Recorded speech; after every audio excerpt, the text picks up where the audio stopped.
नाज़रीन इकराम, क्या आप जानते हैं कि मोहनदास गांधी शलवार कमीज़ क्यों नहीं पहनते थे और वो हमेशा दो चादरों के लिबास में बिल्कुल आम शख्स की तरह ही क्यों रहते थे?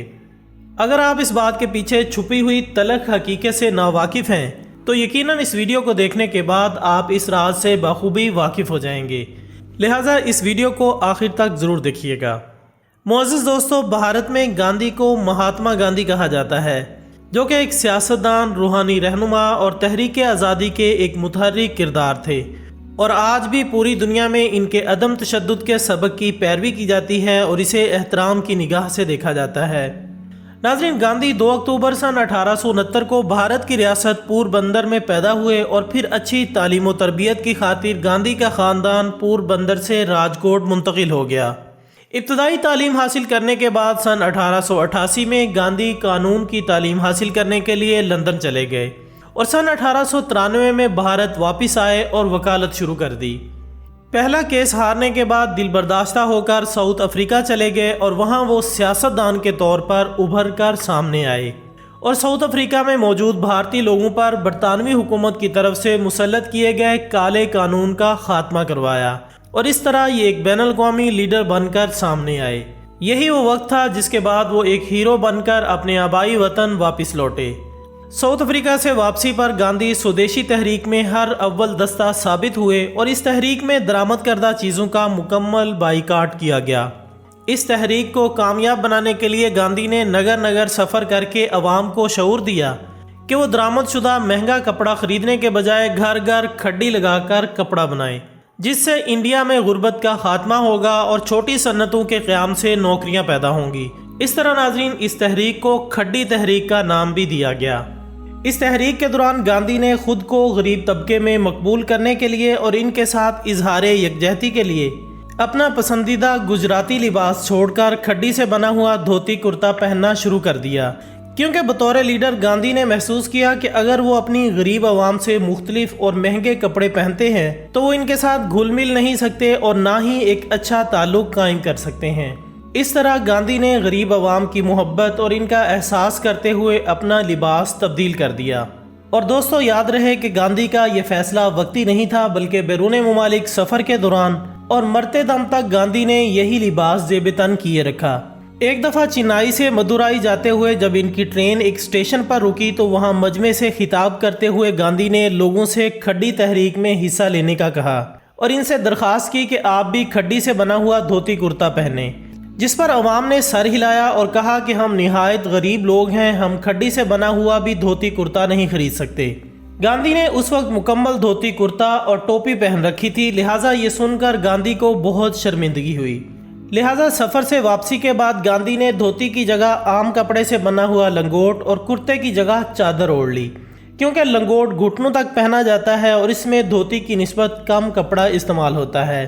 नाज़रीन, गांधी के लिबास की तरह उस वक्त गांधी कैप भी मशहूर हुई और तारीखदानों का दावा है कि इस टोपी का आगाज़ जंग अजीम अव्वल से भी पहले उस वक्त हुआ जब महात्मा गांधी ने जनूबी अफ्रीका में आना जाना शुरू किया, जहां वो तशद्दुद से पाक एहतजाजी मुजाहिरों में हिस्सा ले रहे थे। एहतजाजी मुजाहिरों में हिस्सा लेने वाले दीगर इंडियन मुजाहिरीन की तरह महात्मा गांधी के लिए भी ये ज़रूरी था कि वो कैद के दौरान स्याह फाम कैदियों जैसे कपड़े पहने और सर पर टोपी भी रखें। लिहाजा बाकी कैदियों के बरक्स कैद के दौरान महात्मा गांधी ने अपने लिए सफ़ेद कपड़े की टोपी खुद बनाकर पहन ली। इंडिया वापस आने पर महात्मा गांधी ने खुद इन्हिसारी की अलामत के तौर पर अपने कपड़े खुद खड्डी पर बनाना शुरू कर दिए और इस दौरान इनकी सादा सफ़ेद टोपी भी खुद इन्हिसारी की अलामत बन गई।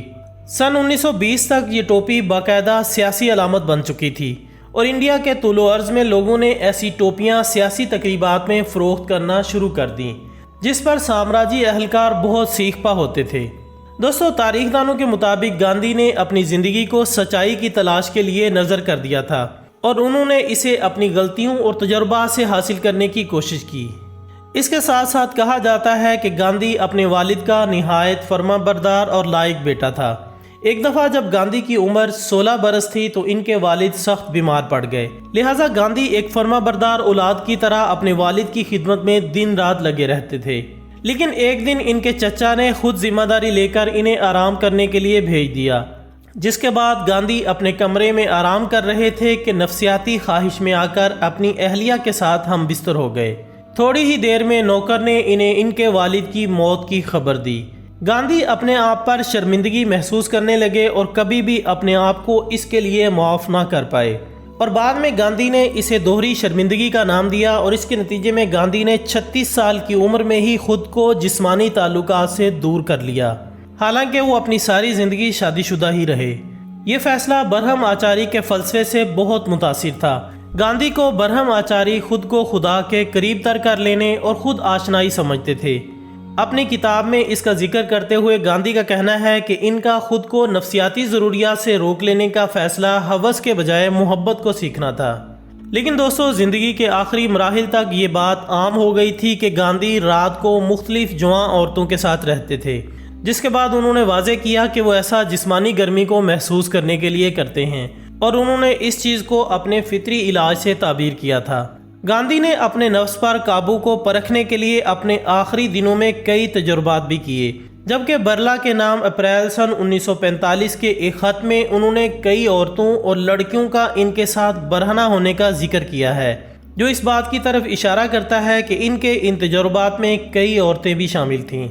ناظرین، یہ بات بھی تاریخ کا حصہ ہے کہ بھارت کے بابائے قوم موہن داس کرم چند گاندھی فروری سن 1948 میں پاکستان کا دورہ کرنے والے تھے، تاہم اس سے چند روز قبل ہی 30 جنوری سن 1948 کو نئی دہلی کے برلا ہاؤس میں انہیں قتل کر دیا گیا۔ ان کا قاتل نتھو رام گوڈسے انتہا پسند تنظیم ہندو محاسبہ کا رکن تھا۔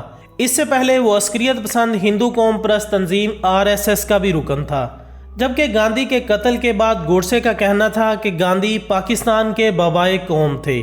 اسی روز محمد علی جناح نے بھی اپنے ایک بیان میں کہا تھا کہ مجھے یہ جان کر شدید صدمہ ہوا ہے کہ گاندھی پر حملہ کر کے انہیں سفاکانہ طریقے سے ہلاک کر دیا گیا ہے۔ ہمارے اختلافات جس قدر بھی شدید ہوں، گاندھی ہندو برادری میں جنم لینے والے بہترین انسانوں میں سے ایک تھے۔ محمد علی جناح کا مزید کہنا تھا کہ گاندھی ایک ایسے لیڈر تھے جن کا عالمی سطح پر احترام کیا جاتا تھا۔ میں ان کے انتقال پر شدید صدمے کا اظہار کرتا ہوں اور ہندوستان اور پاکستان کے آزادی کے فوراً بعد رونما ہونے والے افسوسناک واقعے پر عظیم ہندو برادری اور ان کے خاندان کے ساتھ ہمدردی کا اظہار کرتا ہوں۔ بھارت کا یہ نقصان ناقابل تلافی ہے اور ایسے عظیم شخص کے گزر جانے سے پیدا ہونے والے خلا کو پر کرنا انتہائی دشوار ہوگا۔ ناظرین، گاندھی کا قاتل گوڈسے بھارتی لیڈر مہاتما گاندھی کے نظریات کی کھلم کھلا مخالفت کرتا تھا، کیونکہ وہ سمجھتا تھا کہ گاندھی کی وجہ سے ہندوؤں کے مفادات کو سبوتاژ کیا جا رہا ہے۔ لہٰذا دونوں کی سوچوں کے درمیان پائے جانے والے اس بڑے تضاد نے 30 جنوری سن 1948 کے واقعے کی راہ ہموار کی۔ 30 جنوری سن 1948 کو مہاتما گاندھی بھوک ہڑتال کیے ہوئے تھے کہ اچانک نتھو رام گوڈسے وہاں پہنچا اور ان کے سینے میں 3 گولیاں پیوست کر دیں۔ اس موقع پر گاندھی زخموں کی تاب نہ لاتے ہوئے ہلاک ہو گئے۔ فائرنگ کے واقعے کے بعد گوڈسے نے بھاگنے کی کوشش کی، لیکن گاندھی کے مالی رگھو نائک نے اسے دھر لیا، جس کے بعد نتھو رام گوڈسے کا ایک روزہ ٹرائل ہوا جس میں اس نے گاندھی کو قتل کرنے کی وجوہات سے پردہ اٹھایا۔ گوڈسے کا ماننا تھا کہ مہاتما گاندھی ہندوؤں کے مفادات کو سبوتاژ کر رہے ہیں، جبکہ وہ یہ بھی سمجھتا تھا کہ گاندھی ہندوؤں کے مخالف جبکہ مسلمانوں کے طرفدار ہیں۔ گوڈسے کو 8 نومبر سن 1949 کو سزائے موت سنا دی گئی اور اسی سال 15 نومبر کو اسے تختہ دار پر لٹکا دیا گیا۔